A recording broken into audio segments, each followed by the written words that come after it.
Es interesante ver lo que dice Pablo en 1 Corintios capítulo 15, desde el versículo 16 en adelante. Había un grupo de personas que estaban tratando de poner en duda la resurrección de Jesucristo. Y dice, porque si los muertos no resucitan, tampoco Cristo resucitó. Y si Cristo no resucitó, vuestra fe es vana, aún estáis en vuestros pecados. Entonces, versículo 18, también los que durmieron en Cristo perecieron. Y dice el versículo 19, si en esta vida solamente esperamos en Cristo, somos los más dignos de conmiseración de todos los hombres. Somos los más dignos de lástima si no existiera la resurrección. Y hoy llegamos al capítulo 20 del Evangelio de Juan. ¡Qué hermoso! No lo coordiné yo. Justo toca la celebración de la cena. Qué hermoso es pensar en la victoria de nuestro Señor Jesucristo. No es un funeral, es una celebración porque hay victoria. Él se levantó de la muerte. La resurrección es una parte esencial del mensaje del Evangelio y una doctrina clave en la fe cristiana. Prueba de que Jesucristo es el Hijo de Dios y que su obra expiatoria en la cruz ha quedado completa. Hermoso. Su obra en la cruz es completa. Y no solamente es completa, sino es eficaz. No hay nada más que añadir. Su obra es completa, es perfecta y es eficaz.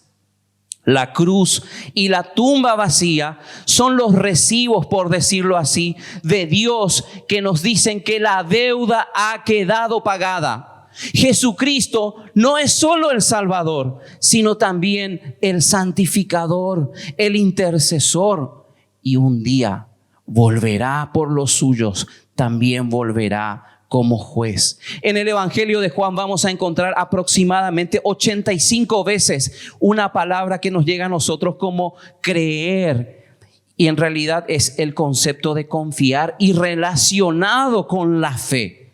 Y fue en la resurrección de Jesús donde sus discípulos, aquellos que le seguían y estaban cerca de él, iban a demostrar su fe. Así que les invito en esta mañana rápidamente a buscar ahí en el Evangelio de Juan capítulo 20 y vamos a leer algunos versículos y en esta mañana sacar algunas lecciones importantes para nuestras vidas.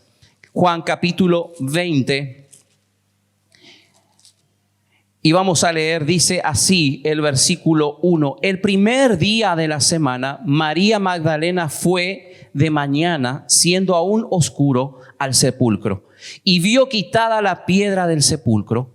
Entonces corrió y fue a Simón Pedro y al otro discípulo, aquel al que amaba Jesús, y les dijo: se han llevado del sepulcro al Señor y no sabemos dónde le han puesto.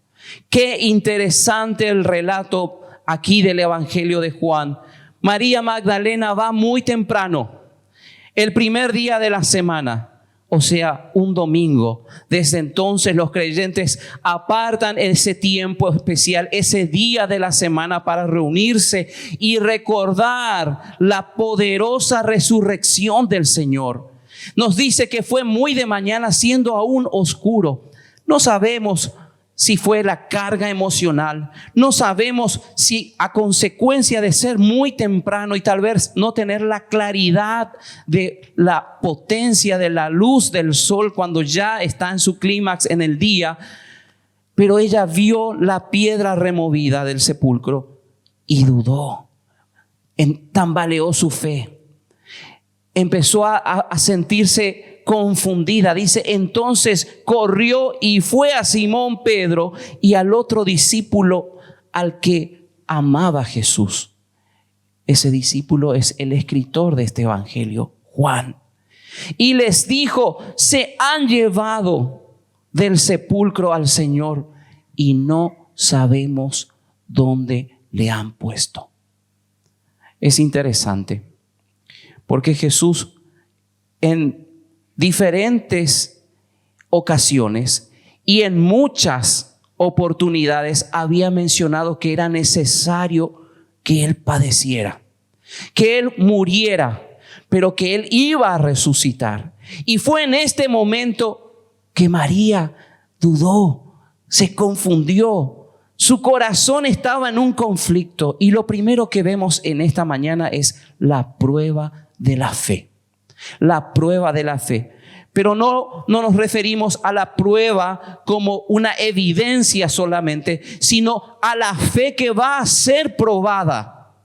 Como un examen, como algo que va a ser puesto a prueba. Vienen circunstancias difíciles, circunstancias que superan nuestra mente, nuestra capacidad humana, y eso es lo que le está pasando a María en este momento. Las circunstancias inexplicables para ella nublaron su mente. Yo me pongo a pensar en la roca que fue movida. ¿Se acuerdan? Una roca aproximadamente de 1,80 m de diámetro, con un espesor de 30 centímetros, un par de toneladas tal vez pesando esa roca. Y frente a la entrada de la tumba era en realidad una cueva, por decirlo así, labrada, esculpida, cavada en una roca. Y en la entrada de la puerta había en forma paralela, como por decirlo así, a la puerta, un pequeño canal, un riel, un lugar por donde iba a deslizarse la roca.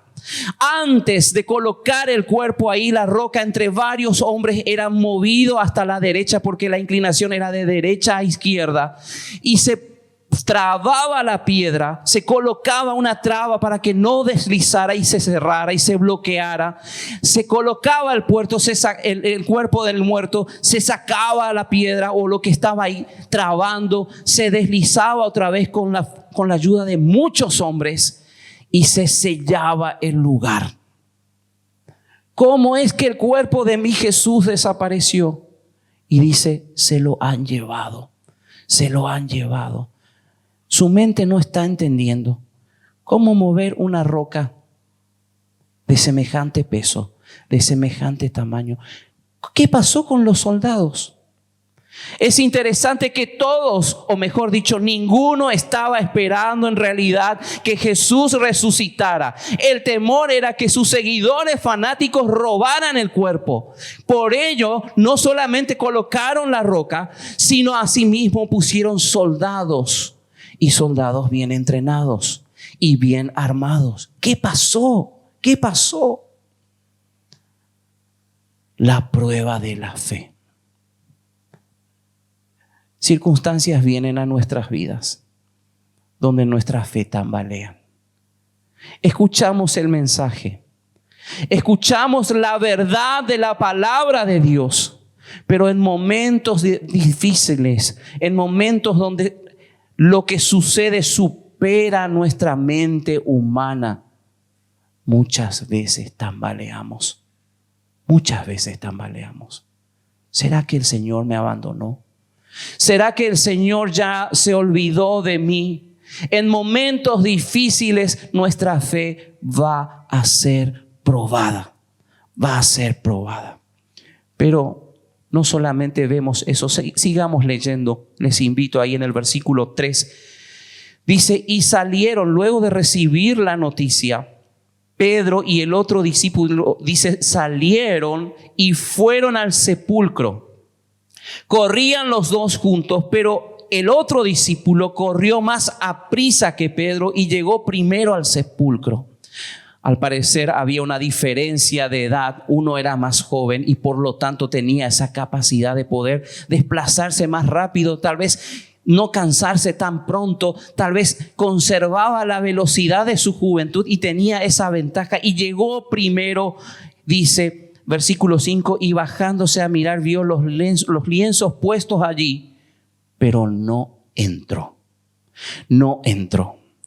Luego llegó Simón Pedro tras él y entró en el sepulcro y vio los lienzos puestos allí. Es interesante, Pedro siempre fue un sanguíneo, un tipo que se mete, que se manda. ¿Se acuerdan? Él sacó la espada, le cortó la oreja a Malco y Jesús le dijo, hey, no es con espada, Él es el mismo que dice, Señor, si es necesario ir a la muerte, yo voy a la muerte contigo. Y Jesús le dijo, antes de que cante el gallo, me vas a negar.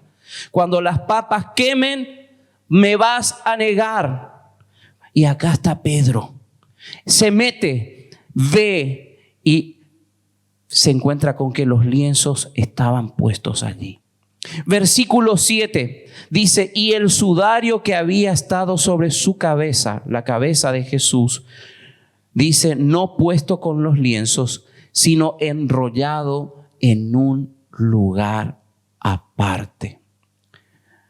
Es interesante esta evidencia, porque son evidencias. Es como si en esta mañana estuviéramos investigando un caso y tratando de entender evidencias de que Jesús realmente se levantó de la tumba y en una manera poderosa y sobrenatural. Es interesante que desde antaño, desde aquellas épocas, habían algunos que se metían a las tumbas para robarlas. Lo mismo pasa en la actualidad en Medio Oriente. En algunos lugares se metían a las tumbas porque en algunas tradiciones metían objetos costosos, valiosos en esos lugares y los robaban. Pero lo que sucede acá va a derribar totalmente el argumento de que el cuerpo de Jesús fue robado.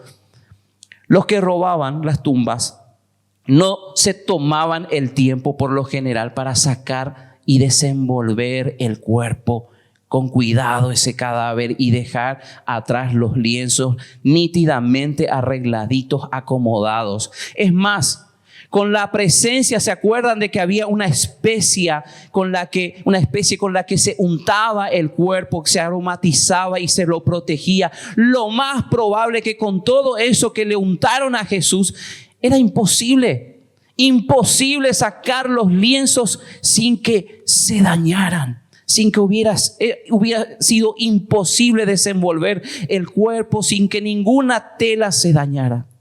La única manera en que esos lienzos podían haber sido dejados en esa condición sería si Jesús salió atravesándolos en una forma poderosa y sobrenatural.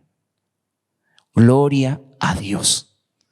Gloria a Dios, porque como decía Pablo, si la resurrección no fuese, somos los más dignos de lástima. Pero no somos dignos de lástima. Aquí estamos y somos más que vencedores por medio de aquel que nos amó. Y hoy podemos cantar victoria sobre el pecado, sobre la muerte, porque Jesús verdaderamente se levantó de la tumba. Versículo 8.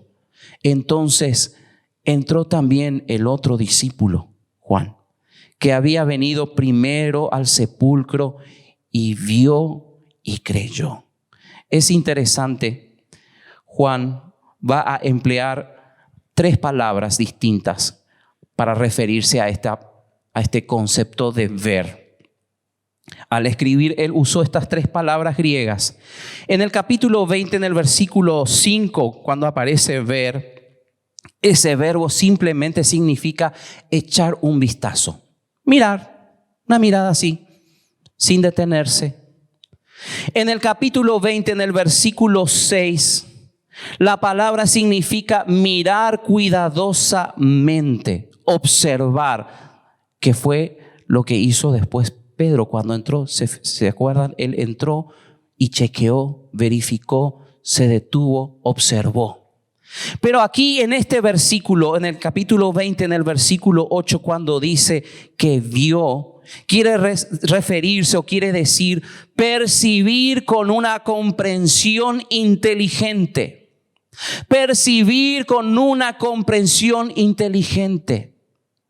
Y dice, y creyó. Queridos hermanos, la fe no es tonta. No es creo en lo que haya, creo en lo que sea. Tiene su base. La base de la fe es las escrituras, que lo vamos a ver un poco más adelante. Pero acá dice, creyó inteligentemente. Vio, observó, entendió, comprendió y creyó.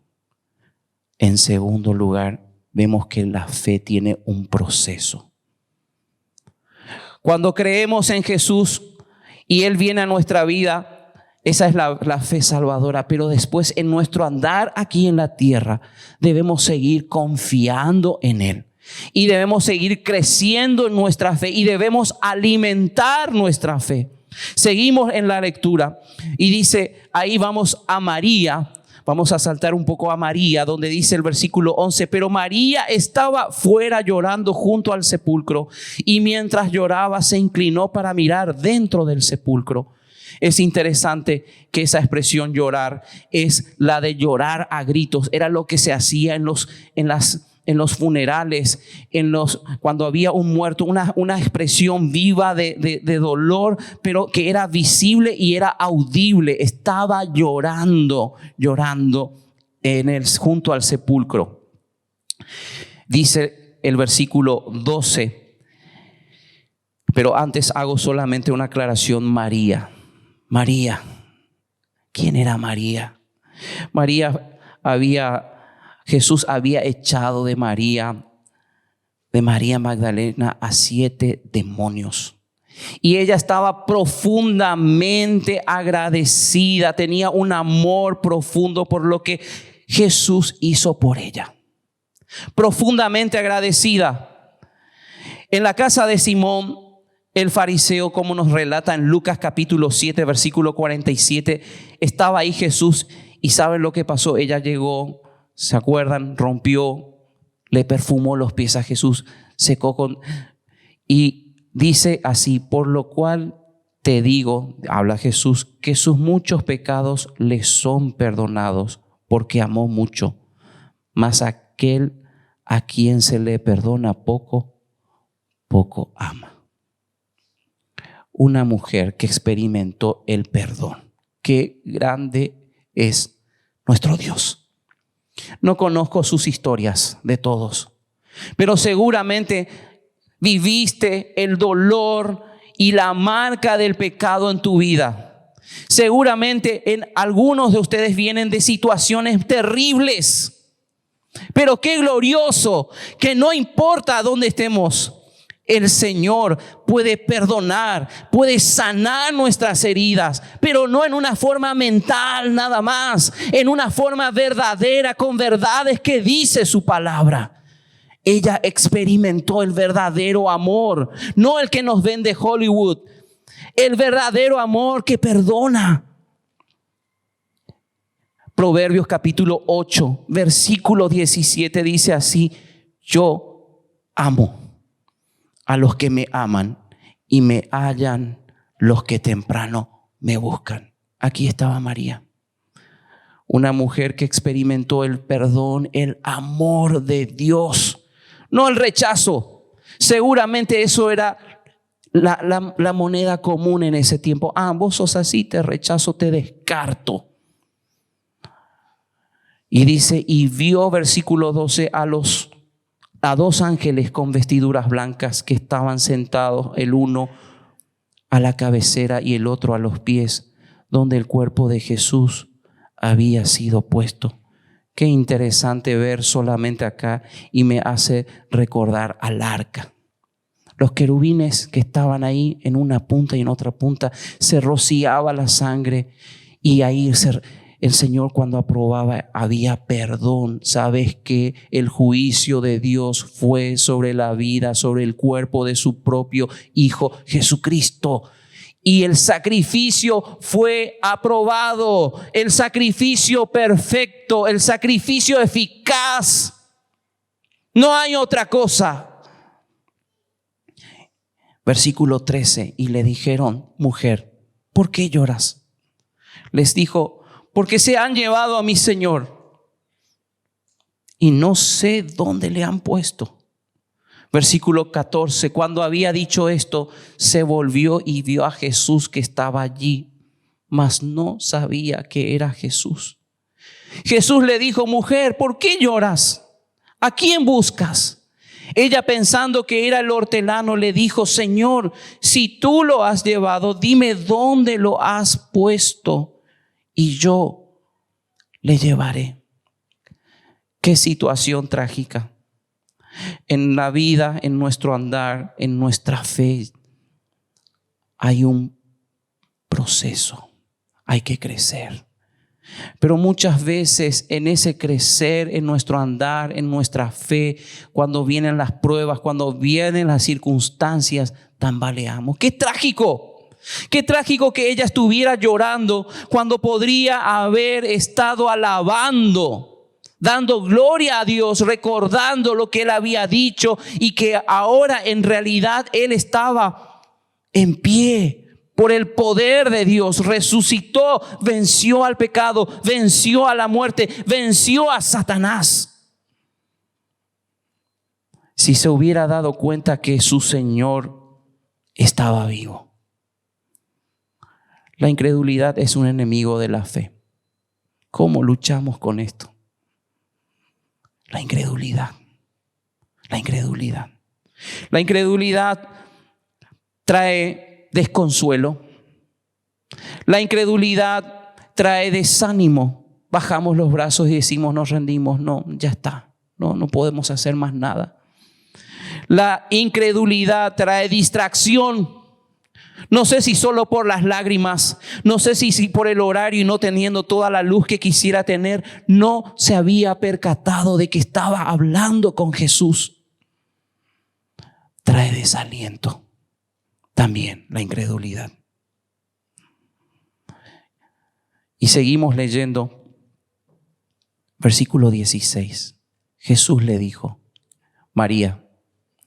Volviéndose, ella le dijo, Raboni, ¿qué quiere decir maestro? Y versículo 17 le dice, Jesús le dijo, no me toques porque aún no he subido a mi Padre, mas ve a mis hermanos y diles, subo a mi Padre y a vuestro Padre, a mi Dios y a vuestro Dios. Fue entonces María Magdalena para dar a los discípulos las nuevas de que había visto al Señor y que Él había dicho estas cosas. Qué expresión maravillosa, Raboni. Para los judíos habían, por decirlo así, 3 categorías entre los maestros. Rab era como el nivel inicial de los maestros. Rabí era un nivel intermedio y Raboni era un maestro, mi más grande maestro. En el versículo 18, entonces María fue para dar la noticia a los discípulos. Qué gran verdad. Cuando tu fe en el Señor y tu relación con Él crece, no te permite quedarte callado. No te permite quedarte sentado con brazos cruzados. No existe la posibilidad de que pases como un cristiano espía, desapercibido. Nadie se dio cuenta que Cristo vive en ti. Cuando tu fe crece y tu relación crece con el Señor, recordando sus promesas, recordando su palabra, no existe la posibilidad de que tu rostro no se entere de que Cristo vive en vos.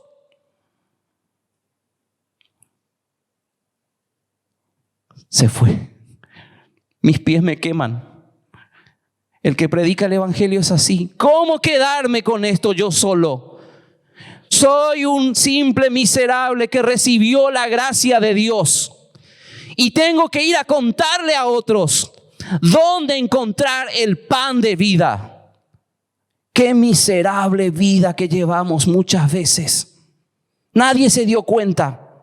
Pobrecitos cuando somos ricos y somos más que vencedores. Se fue a contarle a otros. Versículo 19. Cuando llegó la noche de aquel mismo día, el primero de la semana. Qué maravilloso, estando las puertas cerradas en el lugar donde los discípulos estaban reunidos por miedo de los judíos. Tenían miedo, había persecución. Vino Jesús y puesto en medio les dijo, paz a vosotros. ¡Qué grande! Un anticipo de lo que va a ser el cuerpo glorificado. Él ya lo estaba mostrando aquí y un día vos y yo por su gracia también los tendremos. Tendremos ese tipo de cuerpo. Paz a vosotros. Versículo 20. Y cuando les hubo dicho esto, les mostró las manos y el costado. Y los discípulos se regocijaron viendo al Señor. Evidencias claras de que Jesús se levantó de la tumba. Entonces, versículo 21, Jesús les dijo otra vez: paz a vosotros. Paz a vosotros. Qué interesante, como me envió el Padre, dice, así también yo os envío. Es la segunda vez que Jesús dice: paz a vosotros, paz a vosotros. La paz de Jesús no tiene nada que ver con ese concepto que a veces tenemos en nuestra mente de que la paz es ausencia de dificultades. Es ausencia de problemas, y a veces pensamos que como hijos de Dios, bueno, si creemos y confiamos, no van a venir dificultades. Mentira. Mentira. La palabra de Dios en ningún versículo, en ninguna parte nos enseña eso. Acá había conflictos. Jesús atravesó las paredes, no fue nada para él. Él pasó y estuvo ahí en medio de ellos. Se había levantado de la tumba y dijo: paz a vosotros. Y les encomienda salir, ir. Como me envió el Padre, así también yo os envío.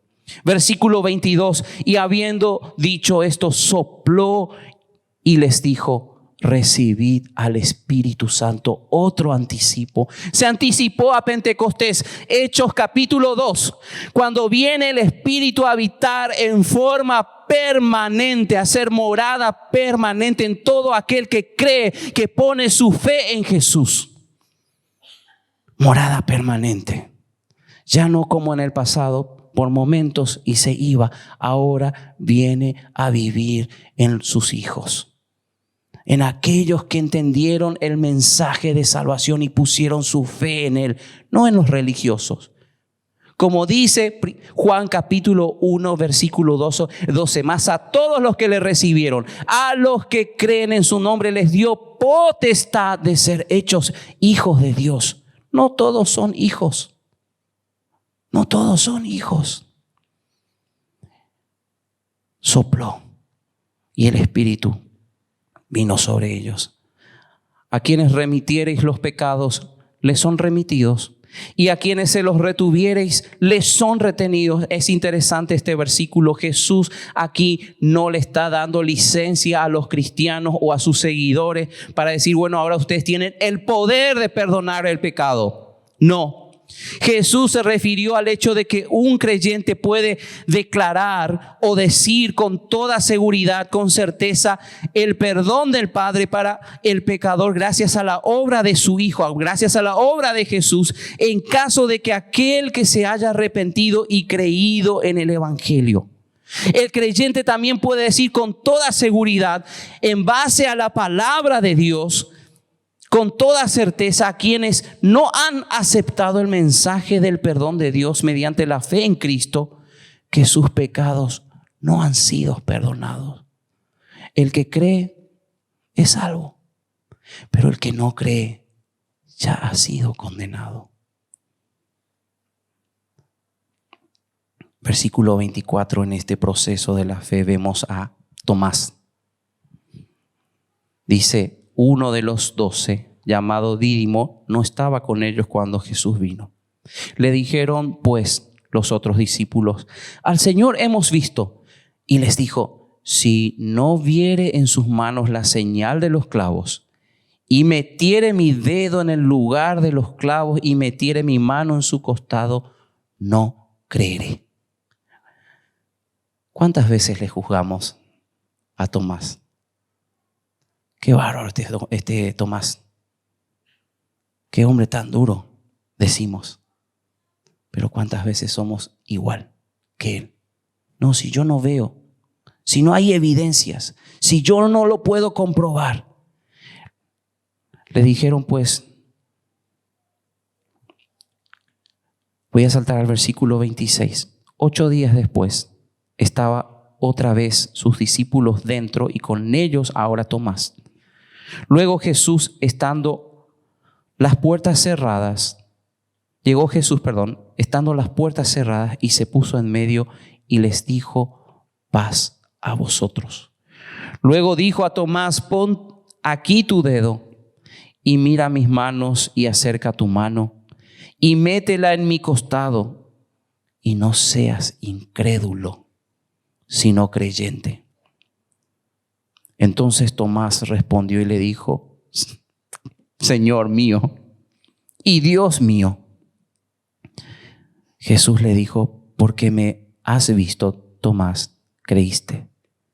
Bienaventurados los que no vieron y creyeron. Y ahí estás vos, y ahí estoy yo. Bienaventurados, felices, aquellos que sin ver estas evidencias, sin ver la tumba, sin tener que meter nuestros dedos, escuchamos esa verdad. El Espíritu tomó su verdad y nos mostró, nos convence de pecado, justicia y juicio, y decidís confiar, decidís creer. Dos cositas y termino. Hemos visto el proceso de la fe. Está el principio de la fe. En el versículo 9, volviendo un poco hacia atrás, después de que Pedro y Juan llegaron a la tumba, vieron lo que había sucedido. Versículo 9 dice: porque aún no habían entendido la escritura, que era necesario que él resucitase de los muertos. Esa palabra entender es reconocer, comprender. No entendieron las escrituras, no se acordaban de las escrituras. Es interesante lo que dice Pablo en Romanos capítulo 10, versículo 17. Y dice: así que la fe es por el oír, y el oír por la palabra de Dios. Podríamos traducir este versículo de la siguiente manera: la fe es por el oír, por la palabra de Cristo, la palabra acerca de Cristo, la palabra acerca de Jesús. Hermano, ¿querés crecer en tu fe? Hoy estamos recordando el mes de la Biblia. No existe crecer en mi fe disociado, separado del libro de Dios. Discúlpame que te lo diga así, querido hermano, querida hermana. No existe posibilidad de que crezca en tu fe si te alejas del libro. ¿Estás leyendo la palabra de Dios? ¿Estás memorizando? Otra vez me sale con lo mismo, estarás diciendo. ¿No te das cuenta? Son las verdades que sostienen nuestra fe, que sostienen nuestra vida. Es nuestra espada. Y terminamos con el propósito del libro. Hizo además Jesús muchas otras señales en presencia de sus discípulos, las cuales no están escritas en este libro. Claro, Jesús hizo más cosas. Juan se centró en lo que él consideró importante con el propósito que nos va a decir en el versículo 31, y dice: pero estas se han escrito para que creáis que Jesús es el Cristo, el Hijo de Dios, y para que creyendo tengáis vida en su nombre. Para que creyendo tengáis vida en su nombre. Una cosa es aceptar una doctrina y defenderla, y algo totalmente distinto es tener una relación personal con Dios. Sabemos frases de libros, sabemos frases de escritores, y lo digo, está bien, aprendételo, pero tené una relación personal con Dios, por favor. Conocele más. Una relación viva. La fe histórica dice: Cristo vive. Sé que Cristo vive. Me lo contaron de chico, lo estudié, lo leí en algún lugar. Pero la fe que salva dice: Cristo vive en mí. Yo entendí el mensaje, le recibí por la fe y Él vive en mí. Tenés la fe que salva. Les invito a cerrar sus ojos, inclinar sus cabezas. En esta mañana, no sé cómo está tu fe. Quiero animarte a volver al libro, la palabra de Dios. Fe, crecer en la fe lejos del libro, imposible. Pero si en esta mañana estás aquí por primera vez o no has nacido de nuevo, no has entendido el concepto de que como pecador necesitas de Jesús, quiero decirte, Dios no quiere salvar tu economía solamente. Dios no quiere darte una estabilidad solamente. Dice Marcos capítulo 8:36, porque ¿qué aprovechará el hombre si ganare todo el mundo y perdiere su alma? Él vino a darte vida, salvar tu alma.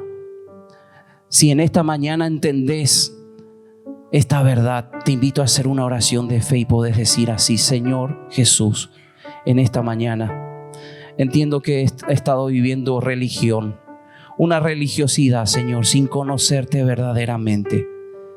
Entiendo que mis pecados me separan de ti y que solo Jesús puede darme vida eterna. Le abro la puerta de mi corazón. Le recibo como mi Salvador. Ven, Jesús, a mi vida. Sálvame. Señor, gracias por tu palabra en esta mañana. Gracias por poder celebrar juntos la victoria de Cristo sobre la muerte, sobre el pecado y sobre el mismo Satanás.